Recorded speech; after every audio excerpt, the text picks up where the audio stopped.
سر قرآن مجید کی آیت ہے لا ترفعوا اصواتکم فوق صوت النبی، اس کے آخر میں کہ تمہارے اعمال حبط کر دیے جائیں گے یہاں تک کہ تمہیں اس کا شعور بھی نہیں ہوگا۔ تو ویسے تو یہ ہے کہ انسان کے ارادہ و اختیار اور جان بوجھ کر گناہ کرنے پر اس کو سزا ملے گی، لیکن یہاں پر اللہ تعالیٰ یہ کہہ رہے ہیں کہ تمہارے وہم و گمان میں بھی نہیں ہوگا کہ تمہارے اعمال ضائع ہو گئے ہیں۔ تو یہاں اللہ تعالیٰ کیا بتانا چاہ رہے ہیں؟ یعنی گناہ کرنے والے کو پتہ ہے کہ وہ گناہ کر رہا ہے، لیکن اس کو اس کا شعور نہیں ہے کہ اس کے اعمال ہی ضائع جا رہے ہیں۔ یہ ہے جو وہاں پہ مراد ہے۔ تو وہ جو نبی صلی اللہ علیہ وسلم کے مقابلے میں آ کر اپنی آواز بلند کر رہے تھے، وہ منافقت کی وجہ سے کر رہے تھے۔ ان کو پتہ تھا کہ ہم ایک رسول کی توہین کر رہے ہیں، لیکن یہ ان کو اندازہ نہیں ہو رہا تھا کہ وہ، کیونکہ جو منافق یہ کہہ لیجیے یا اس وقت کے یہود کے کچھ لوگ یہ سمجھتے تھے، اس کو قرآن نے اور بھی پہلوؤں سے بیان کیا کہ وہ یہ سمجھ رہے تھے کہ ہم جو اللہ کے رسول کے ساتھ یہ جو سلوک کر رہے ہیں، اس کے باوجود ہمارے اپنے نیکیاں نمازیں کام آ جائیں گی۔ یہ وہ تصور ہے جس کو وہاں توڑا گیا ہے کہ یہ خیال نہ کرو کہ تمہارے جو تم یہ سمجھ رہے ہو کہ تمہاری نیکیاں نمازیں تورات کی تلاوت وغیرہ محفوظ رہے گا، نہیں۔ تم اگر رسول کے مقابلے میں آ کر اپنی آوازیں بلند کرو گے، اس کو چھوٹا کرنے کی کوشش کرو گے، تو تمہیں اس کا پتہ بھی نہیں چلے گا کہ تمہارے وہ اعمال ضائع چلے گئے ہیں، کیونکہ یہ گناہ کبیرہ ہے۔ اس کو سورہ البقرہ میں اللہ نے بیان کر دیا ہوا ہے۔ تو اس کی روشنی میں اگر اس کو دیکھیں تو وہ یہ ہے کہ من کسب سیئۃ و احاطت بہ خطیئتہ، کہ اگر کسی نے کوئی ایسی برائی کی جس کی گناہ نے اس کے پوری چیزوں کو گھیر لیا، تو وہ حبط اعمال ہو جائے گا۔ اس کو یوں سمجھیے، میں وہ اکاؤنٹس کے طریقے پر سمجھانے کی کوشش کرتا ہوں، اگر جو میں سمجھا ہوں، اللہ تعالیٰ معاف کرے۔ وہ یہ ہے کہ مثال کے طور پر میں نے 10 نمازیں پڑھی ہوئی تھیں، 10 نیکیاں نمازوں کی تھیں، روزوں کی 10 تھیں کچھ، تو ٹوٹل میرے پاس 30 نیکیاں تھیں، لیکن میں نے رسول کی توہین کر دی، تو اس کے نتیجے میں 1,00,000 برائیاں میرے کھاتے میں لکھی گئی۔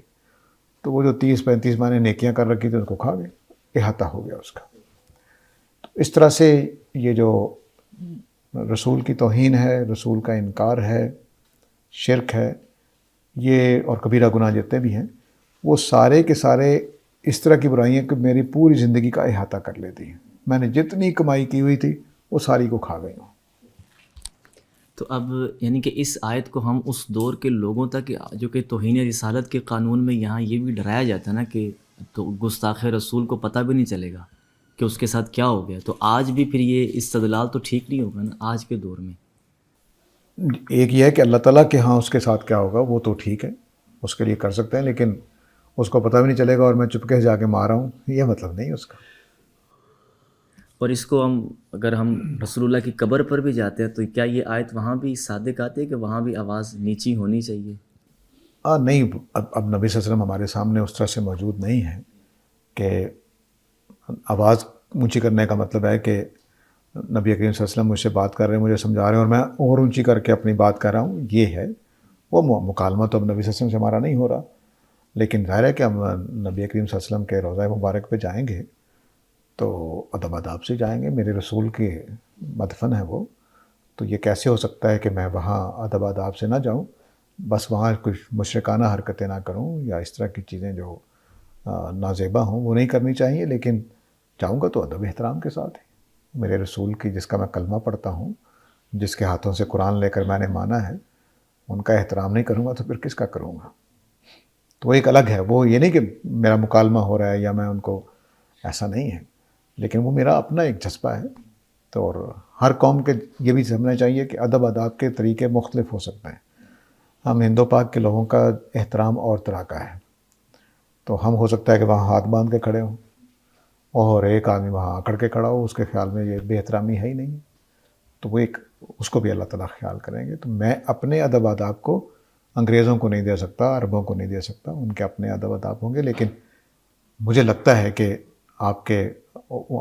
تو اللہ کے رسول ہیں، میں اپنے والد کی قبر پہ جاؤں گا تو کیا کروں گا؟ ٹھوکریں ماروں گا اس کو، وہاں بھی ادب احترام سے جاؤں، دعا کروں گا اور آ جاؤں گا۔ تو وہ ادب جو میں اپنے باپ کے لیے کرنا اس سے کئی گنا آپ کے لیے کرنا، وہ تو ادب کے ساتھ ہی جائیں گے۔ ہاں البتہ وہاں اونچی اونچی آواز دینا، کوئی بھنگڑا ڈالنے لگ جانا، یہ نازیبا حرکتیں ہیں، یہ نہیں ہونی چاہیے۔ لیکن وہاں آواز اونچی کرنے کا مسئلہ نہیں ہے.